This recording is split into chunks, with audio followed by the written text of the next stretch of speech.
Hello guys, bersama saya lagi dalam Alright Napa Channel. Berita panas yang baru saja kita terima apabila dikatakan parti PAS, PAS dan pemimpin-pemimpin PAS di negeri Pahang bersetuju supaya Muhyiddin disiasat kerana kebiadapannya, kerana mempertikaikan kuasa yang di Pertuan Agong ketika itu. Jadi inilah sahabat semua, siapa suruh jadi penderhaka nasional. Akhirnya PAS pula ya menggesa supaya siasatan dijalankan dengan segera, tindakan tegas diambil segera seperti mana gesaan ya daripada Tengku Mahkota di Istana Pahang sahabat semua. Jadi apa sebenarnya yang berlaku? Ayo kita lihat kenyataan media ini yang memang panas ya, apalagi respon Muhyiddin selepas ini. Jadi PN ataupun PAS di Pahang sokong gesaan untuk siasat Muhyiddin Yassin. Itu antara kenyataan terkini daripada timbalan Presiden Parti PAS, yaitu Tuan Ibrahim Tuan Mankah kalau saya tidak silap. Jadi adun Perikatan Nasional di negeri Pahang ya, adun Perikatan Nasional ini kalau di Pahang kebanyakannya adalah daripada Parti PAS. Ya, hanya dua itu daripada Bersatu. Maksudnya lebih kepada suara Parti PAS. Ya, mereka menyatakan sokongan penuh kepada Tengku Mahkota Tunku Hasanal Ibrahim Alamsyah berhubung gesaan supaya Muhyiddin Yassin disiasat dan dikenakan tindakan tegas. Ketua Pemegang Negeri dan timbalan Presiden PAS itu, Tuan Ibrahim Tuan Man, turut mengisytiharkan taat setia mereka yang tidak berbala bahagi kepada Tengku Hasanal dan ayahandanya Sultan Abdullah Sultan Ahmad Shah. Katanya adun PN PAS Pahang menyokong penuh Tita Tengku ya Mahkota Pahang berhubung ucapan Muhyiddin semasa berkempen di negeri agar satu siasatan yang adil dijalankan atas dakwaan tersebut. Jadi kami meletakkan kepercayaan sepenuhnya kepada pihak polis bagi menjalankan tugas mereka dan semua pihak tidak perlu menimbulkan polemik serta hendaklah akur terhadap tita tuanku, katanya dalam satu kenyataan di media di Facebook ya pada petang tadi, sebentar tadi. Jadi Tengku Hasanal sebelum ini menggesa siasatan berhubung ucapan pengurus PN itu berkaitan pelantikan Perdana Menteri selepas pilihan raya umum yang ke-15. Katanya, saya menzahirkan kemurkaan dan rasa terkilan atas tindakan Muhyiddin yang secara sengaja dan sinis telah memperlekeh dan mempertikaikan tugas Al-Sultan Abdullah. Kenyataan Muhyiddin ini juga kelihatan tidak matang, menampakkan seolah-olah beliau masih tidak boleh menerima kenyataan yang beliau tidak dilantik sebagai Perdana Menteri, kata Tengku Hasanal. Tengku Hasanal juga menyifatkan ucapan itu sebagai berbahaya kerana ia menghasut rakyat hilang kepercayaan terhadap institusi diraja. Susulan itu, Setiausaha Sulit Tengku Hasanal menfailkan satu laporan polis terhadap bekas Perdana Menteri itu. Dan semalam juga Muhyiddin juga Presiden Bersatu itu mempertahankan ucapannya semasa kempen pilihan raya kecil di negeri di Kelantan baru-baru ini. Pengurus PN itu juga menegaskan dia tidak bermaksud merendahkan peranan Sultan Abdullah yang berhikmat sebagai yang di Pertuan Agong semasa pilihan raya umum ke-15. Saya ingin menegaskan bahawa ucapan saya di negeri adalah satu kenyataan fakta yang tidak bermaksud untuk menghina institusi diraja ataupun menimbulkan kecenderungan menghasut. Saya percaya kenyataan saya itu tidak melanggar mana-mana undang-undang, kata Muhyiddin Yassin. Jadi awal hari ini Pemuda Bersatu juga membuat laporan polis ya terhadap lidah rasmi PKR, yaitu Suara Keadilan. Jadi saya akan berikan sedikit update ya berkaitan dengan itu, yang mana sebenarnya itu sebagai satu dalil yang dikeluarkan oleh MP Machang ya untuk mengalihkan perhatian kepada skandal kenyataan biadab yang dibuat oleh presiden mereka, yaitu Muhyiddin Yassin. Jadi sebenarnya kenapa semua ini berlaku sahabat-sahabat semua? Kerana mereka begitu terdesak sekali ya untuk menang pada pilihan raya kecil di dua negeri. Sudahlah, mereka ni karena kebas calonnya yang sepatutnya daripada Parti Bersatu, tetapi PAS pula jual ahlinya jual ahlinya kepada Bersatu lalu jadi calon.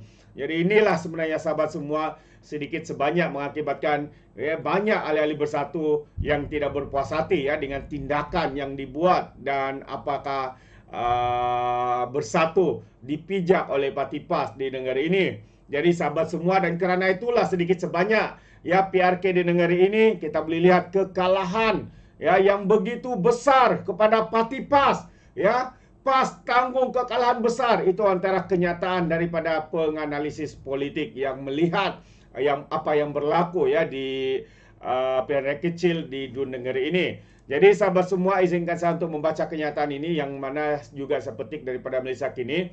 Katanya kekalahan PN PAS dalam PRK di negeri antaranya disebabkan penyokong mereka menurut penganalisis politik. Mereka berpandangan penyokong Bersatu bukan saja enggan keluar mengundi, malah ada yang mengundi UMNO. Menganalisis politik Azmi Hassan bagaimanapun berkata, kekalahan sebenar ditanggung oleh PAS ekoran isu calon yang menyebabkan boikot di kalangan penyokong Bersatu. Katanya cara calon dipilih menunjukkan betapa kuatnya PAS sehingga mereka boleh membuat keputusan di pihak Bersatu. Ini membawa kepada kabar angin setengah penyokong Bersatu bukan saja boikot, malah sabotas dengan mengundi UMNO. Jadi secara keseluruhan PAS kalah paling besar dan disusuli PN kerana selepas ini mungkin ada lebih banyak konflik antara PAS dan Bersatu, katanya kepada Malaysia Kini. PN meletakkan Muhammad Iswadi Ismail daripada Bersatu bagi PRK. Sebenarnya daripada Bersatu, tapi sebenarnya ia adalah calon PAS. Namun dia diimport daripada PAS, sedangkan dia sebelum itu adalah anggota PAS. Dan senada dengan Azmi adalah pensyarah Universiti Islam Antarabangsa, ya, Saza Sukri, yang berkata dia terkejut dengan keputusan PRK Negeri dan yakin pengundi BN sudah kembali. Saza berkata walaupun Kelantan adalah kubu kuat PAS, Negeri adalah kursi tradisi BN sehinggalah ia dirampas Bersatu dalam PRN tahun lalu. Jadi saya tak fikir kita boleh buat generalisasi dengan mengatakan orang Kelantan menolak PAS. Negeri adalah kursi spesifik dengan sejarah dan bentuk yang tersendiri, katanya. Muhammad Azmawi Fikri Abdul Ghani daripada BN menewaskan Riswadi calon PAS dengan majoriti 3,352 undi. Jadi ini merupakan kekalahan PRK terbesar Perikatan Nasional selepas PRU yang ke-15. Ini juga PRK pertama selepas PRU 15 di mana parti penyandang tewas. Dan saja juga memuji strategi yang digunakan BN dan berkata kemenangan gabungan itu disebabkan pengarah strategi PRK Negeri iaitu Tengku Razali Hamzah.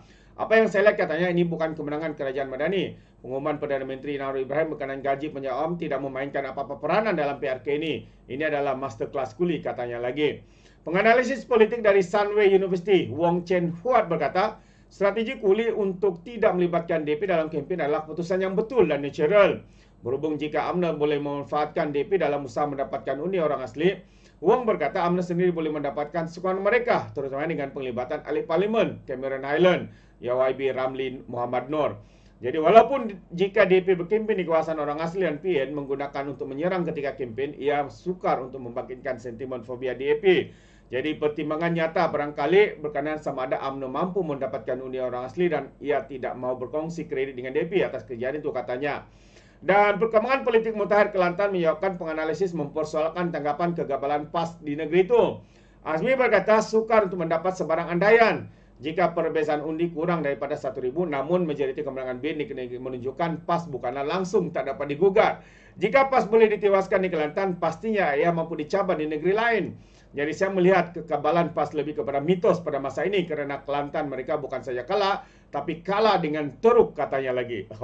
Itu antara satu kenyataan pedas, sahabat-sahabat semua.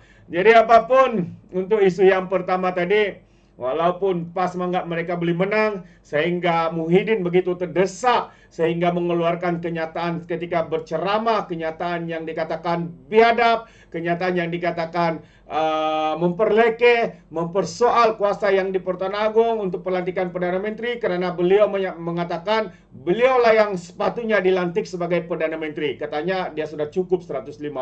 Harus diingat sahabat semua, seperti mana kita pergi menghantar permohonan pekerjaan, kita hantar kita punya resume, belum tentu kita dapat diterima bekerja kerana adanya kaji selidik, ada interview, resume itu akan dicek dan sebagainya, adakah ada penipuan, adakah ada scammer di sana dan sebagainya. Sama juga Muhyiddin cakap mereka sudah hantar, diterima, dicop. Memang itu fakta, diterima dan dicop, ya, dicek, lalu diberikan kepada yang dipertuan agung ketika itu, Baginda akan memeriksa sama ada valid atau tidak jumlah 115 yang dikatakan Muhyiddin itu, ya, dengan bantuan daripada peguam, ya, penasihat-penasihat Baginda, raja-raja dan sebagainya. Dan apabila dilihat 115 itu ada nama yang bertindih, ada yang memberikan sokongan kepada Muhyiddin, 10